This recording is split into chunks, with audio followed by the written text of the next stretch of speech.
Okay start करते हैं। सो सबसे इंपॉर्टेंट क्वेश्चन ओसी के इंपॉर्टेंट क्वेश्चन बोर्ड एग्जाम के पॉइंट ऑफ व्यू से ये जो क्वेश्चन मैं दे रहा हूं ना, ये सारे क्वेश्चन ना एग्जाम के पॉइंट ऑफ व्यू से बहुत इंपॉर्टेंट है। Very very IMP question. मैं बोलता हूं ये सॉर्ट आउट क्वेश्चन है, ये रिपीटेटिव क्वेश्चन है सालों से आते हुए, ऐसे नहीं कि आज आए हुए, रिपीटेटिव बहुत सालों से रिपीटेटिव पूछे गए। जैसे पहला क्वेश्चन एक कॉमन क्वेश्चन है, planning and controlling.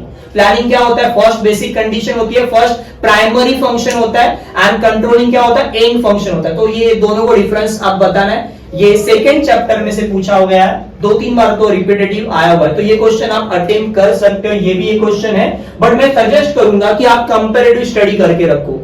So comparative study क्यों करके रखना है? सारा चार्ट करके रखोगे, planning, organizing, directing, staffing, controlling, बना ये सब एक साथ करके रखोगे तो आपका सब कुछ एक ही क्वेश्चन में कवर अप हो जाएगा, आपको अलग से पढ़ने की जरूरत नहीं। तो मैं सजेस्ट करूंगा कि आप पूरा चार्ट ही कर लो, बना उसका। उसके बाद सेकंड क्वेश्चन जो रिपीटेटिव पूछा गया है, स्टाफिंग एंड डायरेक्टिंग। रिपीटेटिव आया मार्च 22 में भी आया, जुलाई 22 में भी आया, तो यानी रिपीटेटिव फ्रीक्वेंसी है इसकी। उसके बाद एक और क्वेश्चन जो रिपीटेटिव आया हुआ है, ऑर्गेनाइजिंग एंड स्टाफिंग, सालों से आता हुआ है, रिपीटेटिव पूछा गया एग्जाम में, तो ये भी आप कर सकते हो। उसके अलावा चैप्टर नंबर 4 में बिजनेस सर्विस में एक और इंपॉर्टेंट क्वेश्चन है, saving account, fixed deposit account, current account. ये तीनों में से कुछ भी पेयरिंग आती है, कभी कभी सेविंग भी आती है, करंट भी आती है, सेविंग करंट भी आता है, फिक्स करंट भी आता है। सो ये आपको थोड़ा पता होना चाहिए। सेविंग अकाउंट किसका होता है? सैलरीड पर्सन के लिए। फिक्स डिपॉजिट क्या होता है? एक सर्टेन पीरियड के लिए हम लोग डिपॉजिट करें। करंट अकाउंट बिजनेसमैन ऑपरेट करता है। सो ये दोनों पेयरिंग आपको अलग अलग पूछी जा सकती है, एग्जाम में रिपीटेटिव आया हुआ, देख सकते हो लिस्ट कितने सालों से आ रहा है। उसके बाद और एक चैप्टर है, चैप्टर नंबर 4 में से क्वेश्चन आता है, life insurance and fire insurance. ज्यादा करके लाइफ इंश्योरेंस पूछा गया है, तो मैं सजेस्ट करूंगा लाइफ एंड फायर इंश्योरेंस आप करो।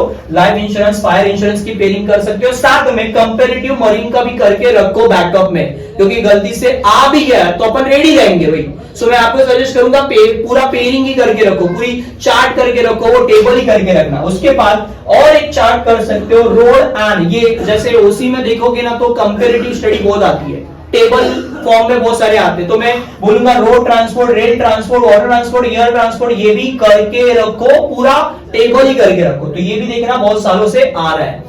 उसके बाद एक और सजेशन है कि e commerce and E business, ये भी कर सकते हो। ये भी क्वेश्चन रिपीटेटिव आया हुआ है एग्जाम में, जुलाई 22 में, मार्च 23 में भी आया हुआ है। उसके बाद एक सजेशन और है, BPO KPO, chapter number 5, emerging mode of business में, वरना ये क्वेश्चन पूछा जाता है बेसिकली बीपीओ एंड केपीओ में डिफरेंस क्या है, वो भी क्वेश्चन आप करके रखो बैकअप में। सो ये भी एक इंपॉर्टेंट है, आया हुआ है जुलाई 24 में, तो भाई जुलाई 24 में आया तो मार्च 25 में, लाइक फरवरी के 25 में अपने आ सकता है, तो ये भी सजेशन है।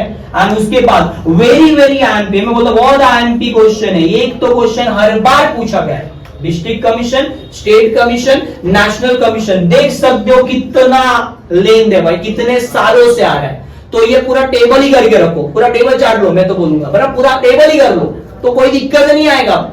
एंड देन एक लास्ट में extra central bank and commercial bank करके रखो, सो बहुत बैकअप के लिए। अब ये 10 क्वेश्चन में से आपको जो भी सिलेक्टिवली जो रिपीटेटिव है ना वो करके रखने आपको, क्योंकि देखो एग्जाम का मैंने पूरा निकाल के निचोड़ निकाल के रख दिया भाई, पूरे सारे क्वेश्चन जो रिपीटेटिव सालों से आ रहे हैं वो निकाल के दिए हुए, आपको एक्स्ट्रा एफर्ट्स लगाने की जरूरत नहीं, ढूंढने की जरूरत नहीं कौन सा क्वेश्चन कितनी बार आया हुआ है। सो आप इससे अंदाजा लगा सकते हो और ये आप पूरा अच्छे से कर सकते हो। 4 आते हैं, कम से कम आपको 3 अटेम्प्ट करने होते हैं, सो आप डेफिनेटली इसमें से 4 अटेम्प्ट कर सकते हो, चारों के चारों भी अटेम्प्ट कर सकते हो। बट एक्चुअली में एग्जाम में 3 ही करने हैं भाई, 4 नहीं कर रहे हैं, 3 ही करने हैं, ऑप्शन वाला नहीं करना है। जो पूछा 3 पूछा तो 3 ही करो। सो ये सबसे एमपी क्वेश्चन ओसी के, एंड फाइनली ये आप कंप्लीट कर सकते हो, ये सारे के सारे कंप्लीट कर दो boss. Thank you so much.